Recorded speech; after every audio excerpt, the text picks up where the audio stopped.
저에게 재미있는 유머를 또 하나 올려주었는데요. 어떤 결혼식인데 이 청년 신랑과 신부가 예수 믿는 사람이었던가 봐요. 그래서 이제 예배드리면서 결혼식이 진행되는데 순서가 여러 가지 순서가 있는데 어떤 분의 축하하는 축사 순서가 있었답니다. 그래서 이제 축사를 적어 주었는데 누가 가서 축사를 읽으라고 적어 주었는데 축사의 내용이 요한 1서 4장 18절 말씀을 축사의 말씀으로 전해달라 하고 누가 전해줬다는 거죠. 그래서 이 사람이 이제 요한 1서 4장 18절 말씀을 찾아가지고 그 말씀을 읽으면 되는 거예요. 근데 이분이 요한 1서인데 잘못 착각해서 요한복음 4장 18절을 찾아온 거예요. 요한 1서 4장 18절 말씀은 사랑은 두려움이 없나니 온전한 사랑에 두려움을 내쫓느니라. 이게 요한 1서 4장 18절 말씀으로 축사를 해야 되는데 그걸 안 가져오고 요한복음 4장 18절 말씀을 축사로 했는데 너는 남편이 5 있었으니 지금 의미 있는 남편은 내 남편이 아니니라. 내 말이 옳도다. 그 말씀을 적어서 축사를 했다고 어제 어떤 청년이 저한테 유머로 그 카톡방에 적어준 것을 제가 보면서 재밌다 생각을 했는데 오늘 여러분들 마음속에 감사, 기쁨 하나님께 예배드리시기 바랍니다. 이렇게 그 길을 찬송하며 가리라 했는데 이 말씀 때문에 걸려 넘어질 때가 많이 저도 있거든요. 찬송한다고 했는데 감사한다고 했는데 또 힘들다고 감사하지 않고 그럴 때가 많이 있었어요. 또 그 길 가야 되는데 인간적인 길을 찾아가는 거 아닌가 하고 저도 이제 이 표 때문에 한 주간 내내 기도하면서 성도들을 위해서 기도해서 하나님 한 분도 낙오됨이 없이 그 길 끝까지 찬송하며 가게 해주세요 하고 100% 우리 성암교회 금년에 승리하는 교회 되게 해주세요 하고 기도했습니다. 여러분 오늘 감사한 마음으로 예배드리시기 바랍니다. 할렐루야. 옆에 있는 분은 범사에 감사합시다 하고 인사합시다. 범사에 감사합시다. 성경에 때로는 성경 말씀이 이해되기 힘든 말씀이 있어요. 성경을 읽다 보면 쉽게 이해되면 얼마나 좋겠어요. 그런데 잘 이해가 안 되는 말씀이 있거든요. 왜냐하면 상징적인 말씀이 있기 때문에 그렇습니다. 비유, 은유, 감춰진 비밀 말씀하기 위해서 직접적인 말씀을 하지 않고 상징화된 말씀이 많이 있다는 거예요. 그래서 제자들도 그 상징화된 말씀을 들을 때 예수님 어찌 비유로만 우리에게 말씀하십니까? 하고 질문을 했더니 예수님이 대답하시기를 천국의 비밀을 아는 것이 너희에게는 허락되었으나 그들에게는 허락되지 아니했기 때문이다 하고 예수님이 대답을 하신 것이에요. 왜 상징적인 말씀을 하셨을까? 왜 비유로 말씀을 하셨을까? 이것은 그 속에 담겨진 비밀이 있는데 그것을 깨닫는데 허락된 자가 있고 그걸 아는데 허락되지 않은 사람이 있다는 거예요. 여기 우리 모두는 그 천국의 비밀을 아는 것으로 허락받은 자인 줄로 믿습니다. 그래서 예수님을 믿고 있는 거예요. 예수님이 자기 자신을 하나님 아버지 외에는 아무도 아는 자가 없고 아버지의 계시를 받는 자 외에는 나를 아는 자가 없다고 했는데 예수님을 알고 있다는 것은 천국의 비밀을 깨닫기로 허락받은 자인 것을 알 수가 있어요. 그래서 우리들은 비유로 말씀을 해도 다 깨닫는 은혜가 있을 줄로 믿습니다. 상징적인 말씀을 해도 그 속에 담겨진 비밀이 뭔가를 알아가는데 큰 기쁨이 있는 줄로 믿습니다. 그것이 하나님의 말씀 속에 담겨진 막 보화를 캐는 거죠. 금을 캐는 것처럼 하나님 말씀을 통해서 금을 막 캐고 보화를 캐고 제가 어디에 갔더니 거기에는 이 바다에 진주조개가 많이 있대요. 그래서 배를 타고 진주조개 발견하면 혼자 목사님 가지지 말고 50대 50 나누자고 막 이야기를 하는 거예요. 그 진주조개가 많이 있는데 50대 50 나누자고. 그래서 진짜 진주조개 많이 있는 줄 알고 막 가슴을 뛰면서 50대 50은 아닌데 내가 다 가져야 되는데 하고 생각도 하고 갔는데 진짜 하나도 없어요. 거짓말로 이 가이드가 우리를 유혹하려고 그랬던 거예요. 여러분 진짜 진주조개를 하나씩 줍는다면 그 진주 속에 자연산 하나 주우면요 굉장히 값어치 있는 것을 줍는 거잖아요. 그런 것처럼 성경 안에는 감추어진 그 진주조개처럼 보화가 많이 있다는 거예요. 천국의 비밀을 알도록 허락받은 사람은 그것을 다 캐는, 금맥을 캐는 은혜가 있을 줄로 믿습니다. 오늘 본문 말씀도 사실 그런 말씀이에요. 직접적으로 금향단을 만들어라. 이것은 그냥 상징이에요. 그 속에 담겨진 하나님의 천국 비밀이 숨겨져 있다는 거거든요. 그래서 오늘 내용은 뭐 한마디로 말한다면 향을 피우는 금향단을 만들라는 이야기예요. 금 분향할 수 있도록 향을 살라서 그 성소 안에 향을 항상 피울 수 있도록 금향단을 만들어라. 그게 오늘 말씀이에요. 그 만드는 재료는 조각목으로 만들어라. 뭐 늘 들었던 말씀이잖아요. 성막의 재료는 다 조각목으로 만들었잖아요. 거기다 금으로 입혀라. 상면, 전후, 좌우면, 밖에, 안쪽 다 금으로 입혀라. 그 금으로 입혔기 때문에 금향단이거든요. 성경에 여름 읽다가 분향했다 그런 단어를 성경을 보면서 많이 만나게 될 거예요. 그리고 그 향단은 금향로, 금향단인 걸 막 그 용어를 많이 발견하게 될 터인데 금으로 쌌기 때문에 그 금향로라고 한 거죠. 그 크기는 네모 반듯하게 하라. 1규빗씩 너비도 길이도 딱 정사각형 네모 반듯하게 해서 높이로 2규빗 올라가 약간 길죠. 그렇게 높이 올려져서 금으로 만든 향단을 만들어라. 이렇게 말씀했어요. 양쪽에 고리 2개를 만들어서 채를 끼워놔가지고 들고 가기에 편리하도록 이동하기에 좋도록 그렇게 채를 끼워놔라. 그런 말씀들이 오늘 말씀의 내용이 다 그런 말씀들이에요. 그 채를 그 금향단을 어디다 놓느냐 그것은 여기가 이제 지성소, 여기가 법궤가 있는 언약궤가 있는 지성소라고 한다면 지성소 사이에 휘장이 쳐져 있는데 휘장 밖에 바로 거기다 향단을 놓아라. 그런 위치까지 설명해 주시고 있는 거예요. 그리고 이 향을 피울 때는 시기가 있는데 아침에 등불을 정리할 때에 향을 피우고 저녁 때에 등불을 켤 때에 향기로운 향을 사를지니라. 그 시기에 관해서도 쭉 설명을 한 내용이 오늘 본문의 내용입니다. 한마디로 결론으로 여기서 만드는 향단, 금향로는 무엇 때문에 만들었느냐? 아침과 저녁으로 향기로운 향, 하나님이 지정하신 향이 있는데 그것을 사르도록, 향을 사르도록 하기 위해서 향단을 만들라고 했어요. 이방 종교도 향을 사를까요? 사르지 않을까요? 불교도 향이 있을까요? 없을까요? 향이 있어요. 미신을 믿는 사람들도 향을 피우고 그러거든요. 특별히 초상 났을 때 장사 지는 집에 가면 향을 피우고 같이 앞에 나가서 그 사람에게 절을 하기도 하고 그러잖아요. 이 향의 문화가 어디서 나왔느냐? 다 성경에서 나온 문화예요. 성경이 변질돼 가지고 다른 신에게 분향하고 있는 거죠. 하나님께 분향을 해야 되는데 다른 신에게 분향함이 이방 우상 숭배고 다 그런 거거든요. 유다가 왜 패망했느냐? 다른 신에게 분향했다는 거거든요. 다른 신을 섬겼다는 거예요. 하나님을 섬겨야 되는데 그런 의미로 향을 사르라고 오늘 본문에 말씀하고 있는 거예요. 그러면 이 향을 사른다는 것은 숨겨진 비밀이 뭐냐는 거예요. 왜 하나님이 성소에 향단을 놔두고 향을 사르라고 했느냐? 거기에 숨겨진 비밀이 있는데 이 숨겨진 비밀의 해석이 요한계시록 5장 8절에 나오는데 이 향은 성도의 기도다 이렇게 해석해 줬어요. 그것이 우리에게 이 상징적인 말씀을 깨닫게 하시는 그 성경의 내용들이 다 이렇게 나오고 있는 거죠. 그 성경을 읽다 보면 그 깨달음이 오는 거. 왜 향을 피우려고 했을까?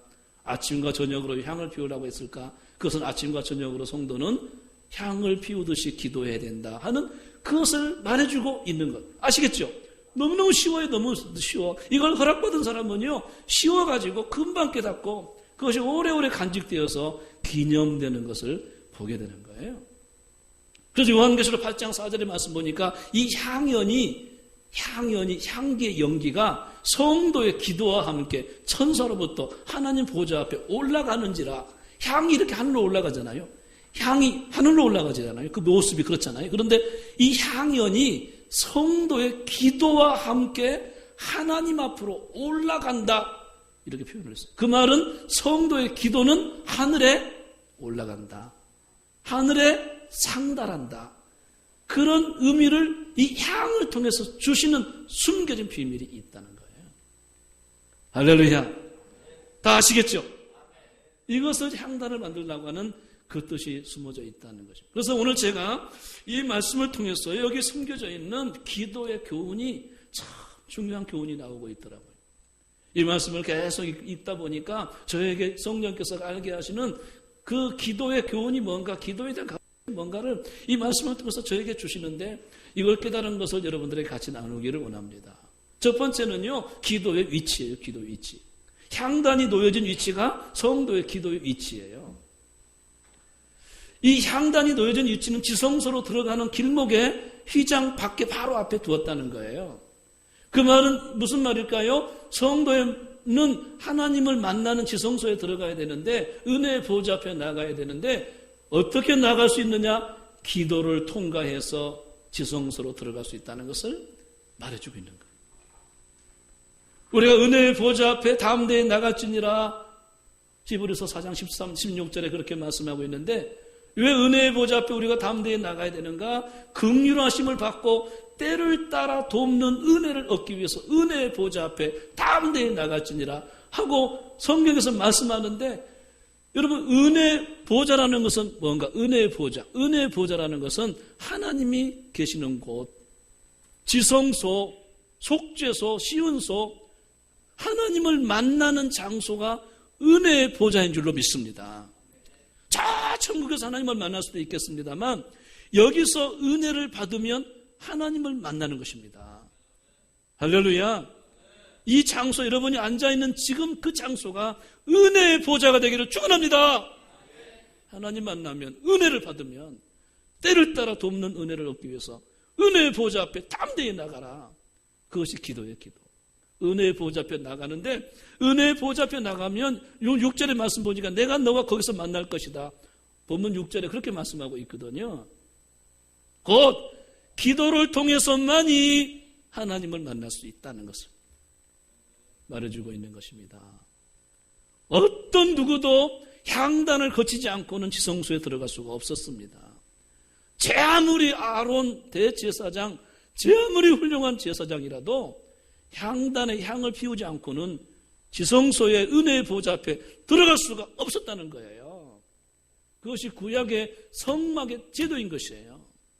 할렐루야. 깨달음이 오게 되기를 바랍니다.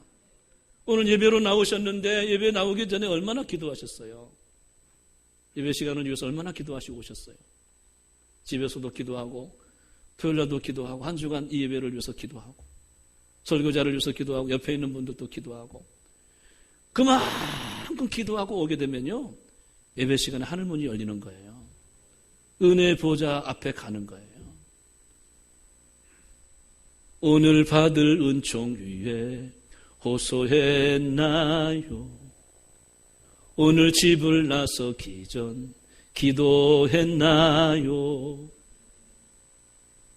예배로 나오기 전에 기도해야 되는 기도. 예배 전에 나와가지고 이리저리 돌아다닐 필요가 없어요. 물론 이제 바빠서 모든 걸 뭐 해야 되는 일들도 많이 있고 하니까 분주해서 그럴 수도 있겠습니다만 예배 전에 나와가지고 기도하셔야 돼요. 그래야 은혜의 보좌로 나가는 거예요. 내 마음의 하늘문이 열리는 거예요. 할렐루야. 내가 내 마음을 열 수 있나요? 절대로 열 수 없습니다. 성령님의 은혜가 나를 터치할 때 열리는 것입니다. 나의 마음을 감동할 때 열리는 것이에요. 아멘. 그런 찬송할 때, 열심히 찬송할 때 마음이 열리는 것처럼 기도할 때 마음이 열려서 하나님의 만지심과 터치하심과 임재하심과 능력의 역사하심이 기도할 때 내 안에 역사가 나타나서 하나님을 만나는 것이 기도의 위치다. 그것을 본문에서 설명하고 있는 거예요. 두 번째는 기도의 시기의 시기. 언제 향을 피우라고 했어요? 아침에. 또 한 번 기도를 향을 피우는데 언제 피우라고 했어요? 저녁에. 아침에는 시기가 있습니다. 언젠가 등불을 정리할 때에 향을 사를지니 그랬어요. 등불을 정리한다는 말은 밤새도록 등불을 켰는데 기름이 떨어졌습니다. 그래서 아침에는 기름을 보충하는 시간이 아침입니다. 기름을 등잔에 넣는 시간이 기름 등잔을 정리할 때에 향을 사를지니라. 이 말은요, 이 기름과 기도와 기름과의 관계가 밀접하게 연관되어 있다는 거예요. 저녁에 등불을 켤 때에 향을 사를지니라, 이 말도 등불을 켠다는 것은 성령의 등불을 말하는 거예요. 지난번에 제가 7 등잔 설명할 때 이미 설명한 거예요. 하나님 보좌 앞에 7 등불이 있으니 이것은 하나님의 7 영이라, 요한계시록에 이미 다 설명한 내용이에요. 그러면 등불을 켜고 기름을 붓는다는 것은 성령과 기도와 밀접한 관계, 그때가 있다는, 기도, 성령이 역사할 때, 또 기도할 때 성령이 역사하시고, 우리 성도님들이, 여러분들이 진심으로 기도하면 성령의 기름 부으심이 있게 돼요. 우리가 기도할 때 성령의 등불이 켜져요. 아멘. 그 기도의 시기를 언제 하라고 했는가? 아침과 저녁으로. 그 다음에 6절, 8절 말씀, 7절과 8절 말씀에 그 말씀이 나오고, 8절 끝부분에 보게 되면 이것은 대대로 끊지 못할 것이니라. 기도는 주님 오시는 그날까지 대대로 지속적으로 끊임없이 계속해서 하는 것임을 의미하고 있는 거죠. 기도는 아침과 저녁으로 이 대대로 끊지 못할 것이니라. 향을 피우지 않고 끊어버리면 관계가 끊어져 버리는 거거든요. 구약의 성막에 아침마다 향을 피워야 되는데 제사장이 깜빡 잊어버리고 향을 피우지 않았다. 그것은 하나님과 관계가 끊어져 버리는 것을 말하는 거예요. 하나님 만날 수 없다는 거거든요. 구약에는 얼마나 엄격했습니까? 잘못하면 제사장이 그 자리에서 죽었던 거예요.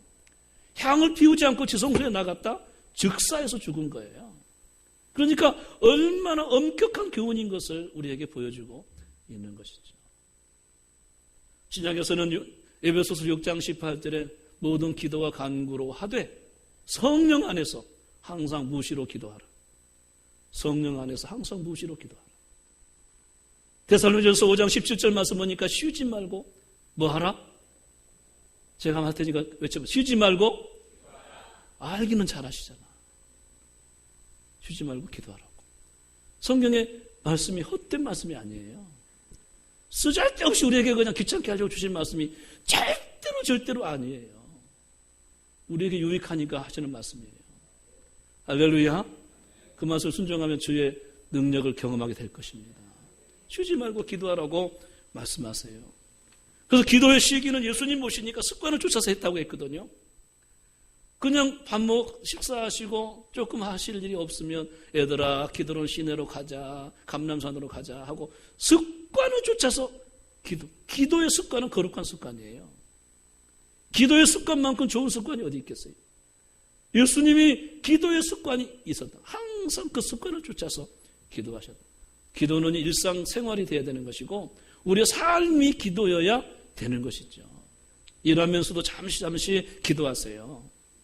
운전하고 가다가도 잠시 운전대 붙들고 하나님 안전하게 가게 해주세요. 기도하세요. 운전하고 가다가 아이디어가 떠오르게 해주세요. 아멘 아멘. 하나님의 도우심이 있게 하여 주옵소서. 때를 따라 돕는 은혜가 있으시옵소서. 긍휼하심을 받게 하여 주옵소서. 순간순간 매 순간마다 기도하는 거죠. 성경에 느헤미야를 보게 되면 느헤미야 1장에 보게 되면 느헤미야가 왕에게 뭔가를 부탁해야 되는데 잠시 눈을 감고 묵도하고 왕에게 나갔다고 했어요. 왕에게 잘못 나가면 느헤미야는 즉사해서 죽는 거거든요. 내가 부르지 않았는데 왜 네가 왔느냐? 왜 왕을 만나기 위해서 네가 왔느냐? 하고 한마디 하면 그 느헤미야는 죽는 거 아닙니까?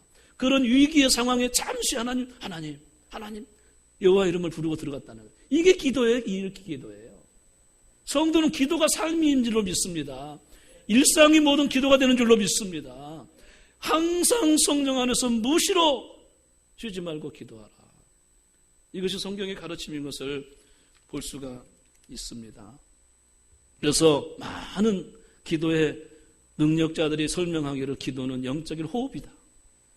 호흡이다. 우리 육체가 호흡이 끊어지면 육체가 죽는 것처럼 영적인 우리의 삶도, 영적인 우리의 사람도 기도의 호흡이 끊어지면 질식해서 죽는 것입니다. 뭐가 죽을까요? 영적인 생각이 죽는 것입니다. 늘 생각이 세상적이고 육체적이고 자기는 영적인 생각을 한다고 하겠지. 하나님과 동떨어진 생각을 하고 다니는 것입니다. 영적인 삶이 다 죽어버리는 것입니다. 하나님과 관계가 끊어져 버리는 것입니다. 그것이 기도의 호흡이라고 말하는 그런 것이 다 죽어요. 관계도 끊어지고 사명도 죽고 삶도 죽고 영적인 생각도 죽고 다 영의 사람이 죽어버리게 되는 것입니다. 그래서 우리가 뭔가를 시작해야 되겠어. 뭔가 여러분들이 결단하고 새로운 일을 시작해야 되겠을 때 가장 먼저 해야 될 것은 기도부터 시작하시기 바랍니다. 그래야 내가 살아요. 내가 살아야 할 수 있는 뭔가 여력이 생기고 할 수 있는 능력이 내 안에 생기기 시작해요. 기도 않고 뭔가 결단해 보세요. 절대로 할 수 있을지 안 됩니다. 기도하게 되면 내 안에 꿈틀거리는 살아 움직이는 역사가 시작되게 됩니다. 기도하게 되면 내가 할 수 있는 능력과 지혜가 생기기 시작합니다. 더군다나 하나님이 일하십니다. 하나님이 도와주십니다. 그래서 살아나는 것입니다. 불이 타올라가는 것처럼 활활 타오르기 시작할 때는 언젠가 성도가 기도할 때 하나님 만났을 때 거기서 능력이 나오는 것입니다. 새로운 삶이 시작되는 것입니다. 적극적인 능력의 삶이 시작되는 것입니다. 그것이 성도의 기도인 것을 보게 됩니다. 여러분, 우리가 살아가면서 많은 결단을 하지요. 담배를 끊어야 되겠다. 술을 그만 먹어야 되겠다. 많은 결단을 하는데 그 중에서 가장 위대한 결단은 기도해야 되겠다는 결단이에요.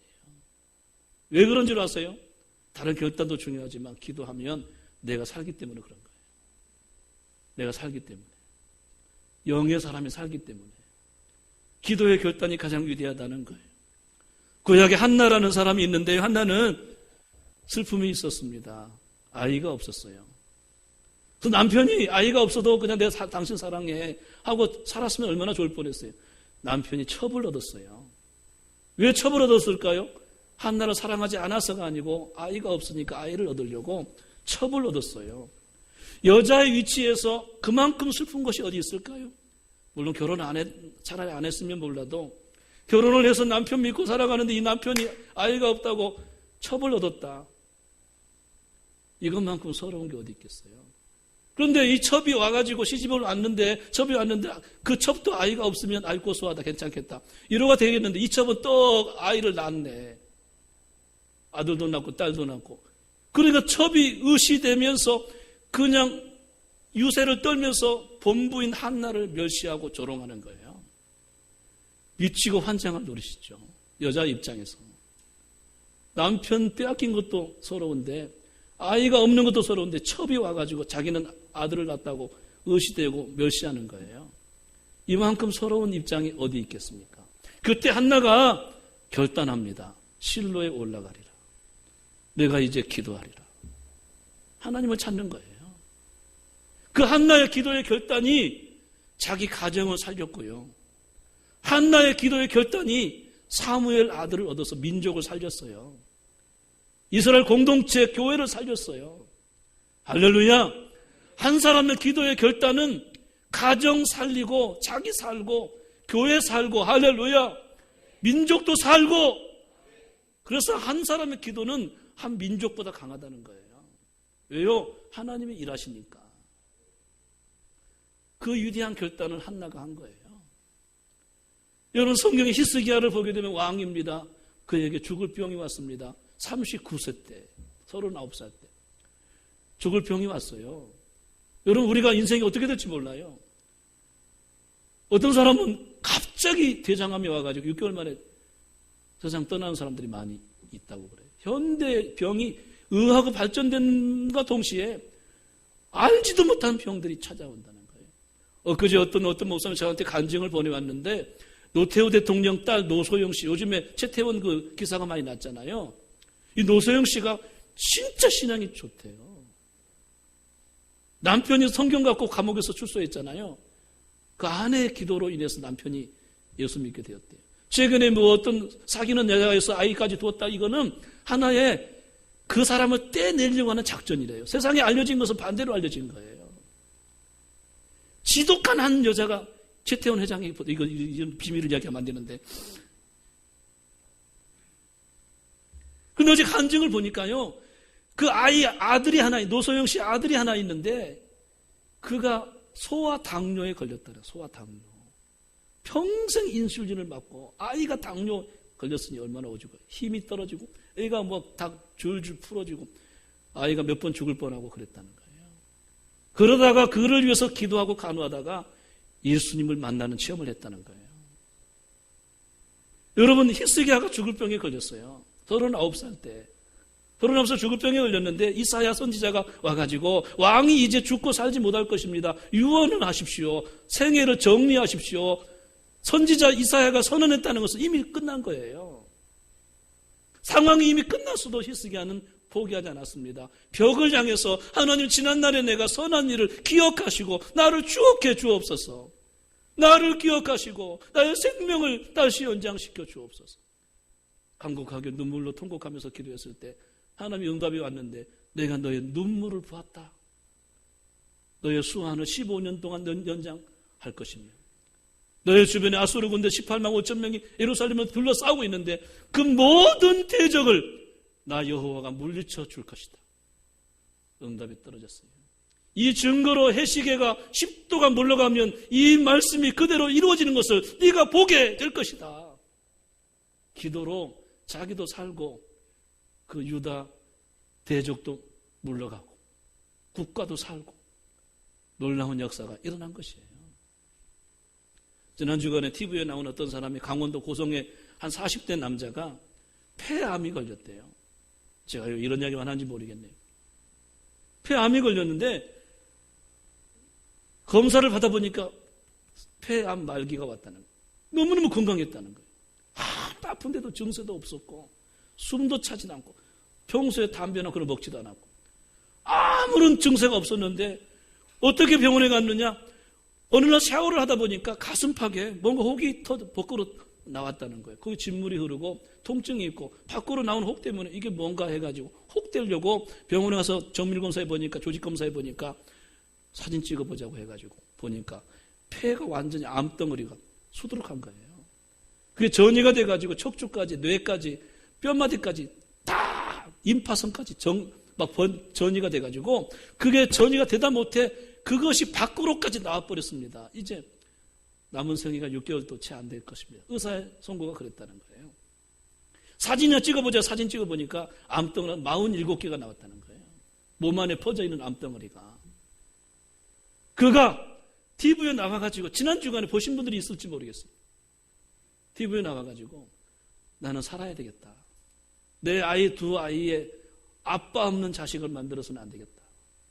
그 길로 산으로 올라가서 하나님께 기도하기 시작하는 거예요. 1시간씩 운동을 하고 산에 있는 약초를 캐먹고, 그가 의사의 모든 책들을 읽어보면서 깨달은 것이 있는데, 사람에게는 왜 질병이 찾아오는가? 면역이 떨어지기 때문에 하는 거예요. 면역이 계속 우리 몸이 질병과 싸우고 있는데, 암세포가 계속 우리 몸에 침투하고 있는데 왜 우리가 암에 걸리지 않는가? 우리 몸 안에 면역성이 강하기 때문에 그걸 이기고 산다는 것입니다. 언제 면역이 떨어지는가? 영적으로 침체가 올 때, 스트레스를 받을 때, 피곤하고 육체가 지쳐있을 때 면역이 떨어진다. 언제 면역이 강하게 되는가?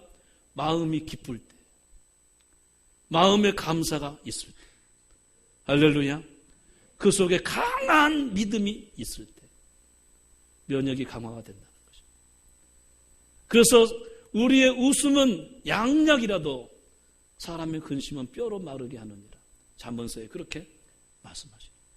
이 사람이 40대에 암 선고를 받고 죽어야 되는데 기도해가지고 나았는데요, 직접 의사의 소견까지 가지고 나왔는데 암덩어리가 기적같이 없어졌다. 47개 암덩어리가 없어지고 3개가 남았는데 그것도 아주 희미하게 미미하게 남았다는 거예요. 사랑하는 성도 여러분, 우리에게 인생에 있어서 위대한 결단이 하나 있는데 그것은 기도하는 결단인 것입니다. 그것이 성도의 기도의 시기인 것입니다.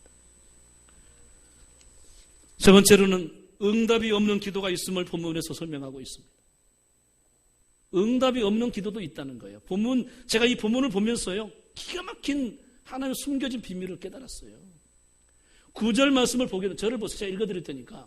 9절 말씀 보게 되면 다른 향을 피우지 말라고 했어요. 다른 향을 피우지 말라. 이렇게 다른 향은 하나님 지정하신 향이 있어요. 다음 30장 끝부분에 나옵니다. 하나님 만들려고 하는 향의 방법이 있습니다. 그 향만 가지고 향을 피워야 되는데 다른 향을 가지고 피우지 말라고 하십니다. 그리고 그 향단에는 번제도 소제도 전제도 드리지 말라고 말씀하세요. 9절 말씀이 그거예요. 여기서 말하는 다른 향은 아무리 향을 피워도 그 향은 하나님이 흠양하시지 않는다. 그 향은 받지 않는다는 것이. 또 다른 목적으로 번제나 그 향단에서 소제나 전제를 드리면 그 향단의 목적과 본질이 달라지기 때문에 그 예배도 받지 않으시겠다는 것을 의미하는 거예요. 여러분, 다른 향은, 다른 기도는 받지 않으십니다. 기도의 본질과 목적이 달라지게 되면 그 기도는 아무리 해도 소용이 없는 것입니다. 그것을 받지 않는 기도라고 성경은 말씀하세요. 어떤 기도인가?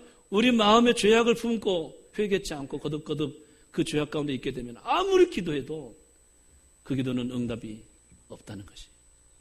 하나님의 손이 짧아서 구원치 못하심이 아닙니다.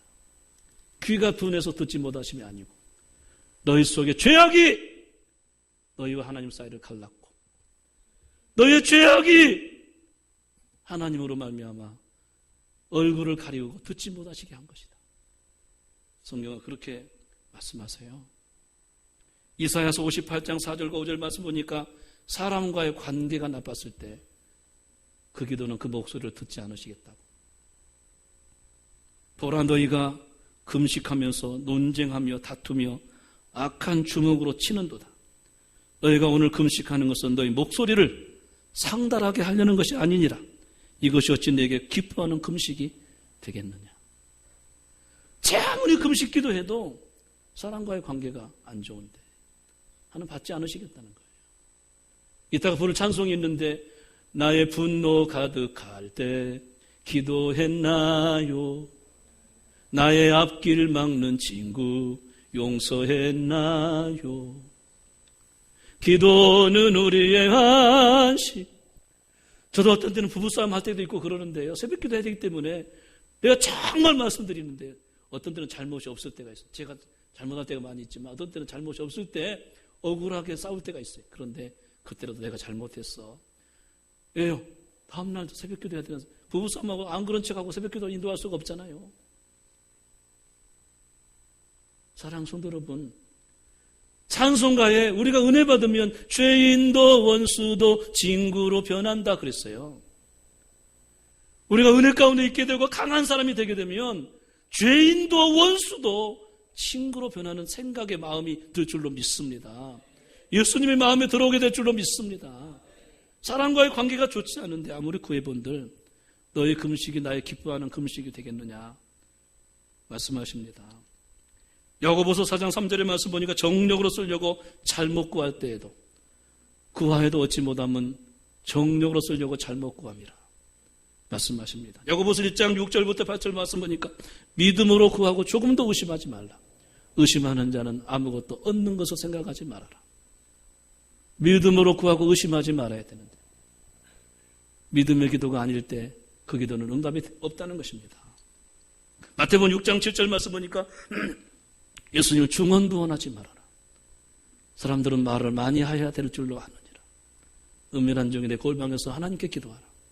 너의 기도를 이미 받으셨느니라. 중언부언하지 말라고 말씀하십니다. 사랑하는 성도 여러분, 우리의 기도의 본질적인 목적은 하나님을 만나기 위해서 기도하셔야 됩니다. 은혜의 보좌 앞으로 나가기 위해서 기도하셔야 됩니다. 다른 목적이 앞서서는 안 됩니다.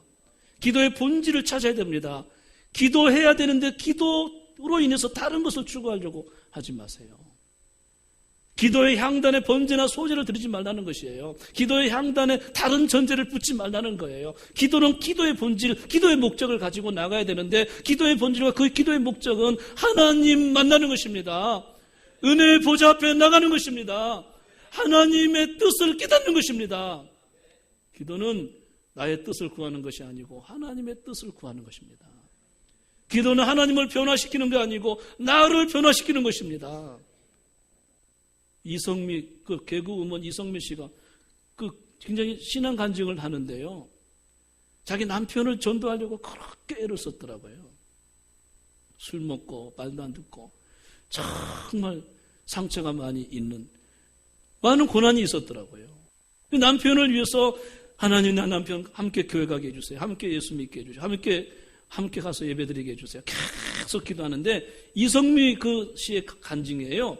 기도할 때마다 내가 부족함을 깨달았습니다. 남편이 변할 것이 아니고 내가 변해야 될 것을 깨달았습니다. 내가 좀 더 변해야지. 내가 좀 더 변해야지 남편을 구원할 수 있다. 기도 안 하면 남편이 잘못했어. 기도 안 하면 남편이 모든 게 그것만 보이는 거예요. 기도하면 자기를 보기 시작하는 것입니다. 기도는 하나님을 변화시키는 것이 아니고 나를 변화시키는 것입니다. 그것이 기도인 줄로 믿습니다. 기도는 또 다른 일을 시작하는 시작점이고 기도는 가장 적극적인 일을 시작할 때 하는 것이 기도다.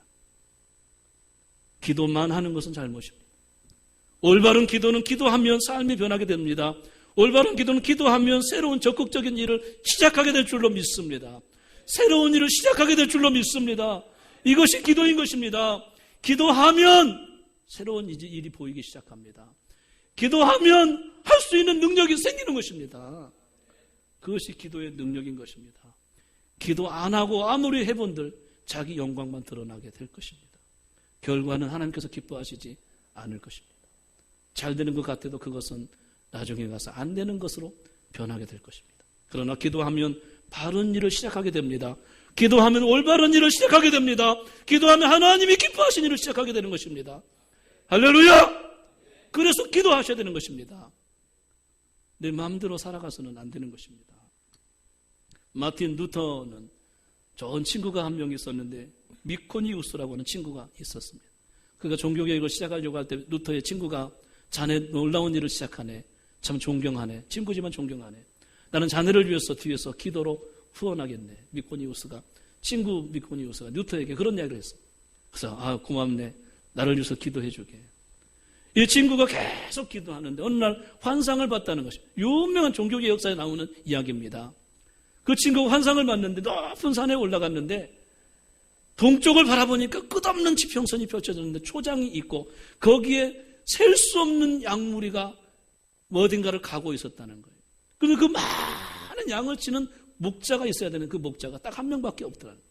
때리면서 이 길 저 길 막 몸부림치면서 양을 인도하는데 그때 미코니우스가 환상 중에 저건 안 돼. 혼자서는 안 돼. 외쳤다는 거예요. 그런데 깜짝 깨어서 보니까 그 혼자서 양떼를 몰고 가는 사람이 친구 루터였다는 거예요. 환상 중에 본 거예요. 이번에 서쪽을 봤더니 서쪽에 밀밭이 쫙 펼쳐져 있습니다. 끝없는 지평선에 밀밭이 있는 추수할 때가 가까워져요. 농부가 추수해야 되는데 혼자서 그걸 추수하고 있더라는 거예요. 기진맥진 땀을 뻘뻘 흘리고 지쳐가지고 더 이상 추수할 수 없을 정도로 혼자 그 넓은 밭을 어떻게 추수합니까? 그때 자기도 모르는 사이에 저건 안 돼! 혼자서는 안 돼! 했는데 그 혼자 있는 사람이 친구 루터였다. 그때 깨닫고 루터에게 찾아가서 친구 내가 잘못했네. 내가 함께 했어야 되는 것인데 기도만 후원하겠다고 한 건 잘못이네. 함께 그 거룩한 종교개혁을 같이 했다는 것입니다. 여러분 기도하면 새로운 일이 시작되는 것입니다. 하나님이 원하시는 길로 가게 되는 것입니다. 할렐루야. 그래야 우리 인생이 아름다운 것입니다. 하나님이 영광 받으시는 것입니다. 할렐루야. 그것이 기도인 것이에요. 다른 양을 다르지 말라는 것입니다. 기도의 목적과 본질을 다르게 하지 말라는 것을 말씀하고 있습니다. 마지막으로는 기도의 자격입니다. 10절 말씀 보니까 아론이 1년에 한 번씩 그 향단 뿔을 위해서 속죄하되 속죄의 피로 그 단을 속죄할지니라. 1년에 한 번씩 속죄의 피로 그 향단을 속죄하라고 말씀하십니다. 이 말은 무슨 말일까요? 우리는 기도할 자격이 없다는 것이. 죄송하지만 우리는 기도할 자격이 없다는 것이. 뭐가 잘났다고 하나님 앞에 이것저것 달라고 기도할 수 있겠어요? 그럴 만한 자격이 있는 줄 아십니까? 없다는 거예요. 한 가지 방법이 있는데 속죄의 피로 속죄할지니라. 예수의 피를 힘입어서 나갈 때 기도할 수 있는 줄로 믿습니다. 성도는 예수님을 마음에 영접하셔야 됩니다. 예수의 피를 힘입어야 됩니다. 기도할 때 예수님의 이름으로 기도하는 것입니다. 나의 공로나 내 이름으로 기도하는 게 아닙니다. 아무런 자격이 없어요. 그런 생각을 가져야 기도가 뭔가를 아는 분이에요. 내가 하나님께 뭘 구할 수 있는 자격이 있는 줄 아십니까? 아무것도 없어요. 뭐 맡겨놨다고 달라고 하다. 그걸 할 수가 없다는 거예요. 다만 공로 없으나 예수의 피를 힘입어서 예수님의 이름으로 낮아지고 겸손하고 간절하게 그런 자세를 가지고 기도해야 하나님이 응답하심을, 그런 자격을 얻게 됨을 말씀하고 있는 것입니다. 주의 보좌로 나아갈 때에 어떻게 나가야 할까? 자격 없는 내 힘이 아닌 오직 예수님의 보혈로, 자격 없는 내 힘이 아닌 오직 예수님의 보혈로, 십자가의 보혈, 완전하신 사랑, 그것만으로 하나님을 만날 수 있다는 것입니다. 하나님께 나갈 수 있다는 것입니다. 꼭 생각하시고 속죄의 피로 속죄할지니라. 기도할 때마다 예수의 피를 힘입고 낮아지고 겸손한 마음으로 간절하게 기도하시기 바랍니다. 그것만이 하나님께서 우리 기도를 받으실 줄로 믿습니다. 이 말씀입니다. 사랑하는 성도 여러분, 오늘 제가 이 말씀 드리면 성도들에게 꼭 부탁하고 싶은 한 가지가 있는데요. 기도의 결단을 해주시기 바랍니다. 따라합시다. 나는 기도하리라. 나의 일생 다가도록 기도하리라. 나의 주께 맡긴 나의 생애 영원하리라. 주님께 우리 생애를 맡기십시다. 우리 교회도 주님께 맡기십시다. 성도들을 인도하는 책임이 목사에게 있는데 제가 인도할 수가 없어요. 하나님께 맡기게. 그래서 제가 하나님 앞에 최근에 기도하는데 기도로 승부를 걸어야 되겠다. 기도해서 새로운 일을 시작해야 되겠다. 기도하고 능력을 받아야 되겠다. 기도로 하나님이 어떻게 역사하시는지 봐야 되겠다. 그런 마음이 들었어요. 사랑하는 성도 여러분, 기도하는 자는 절대로 망하지 않습니다. 꼭 명심하시기 바랍니다.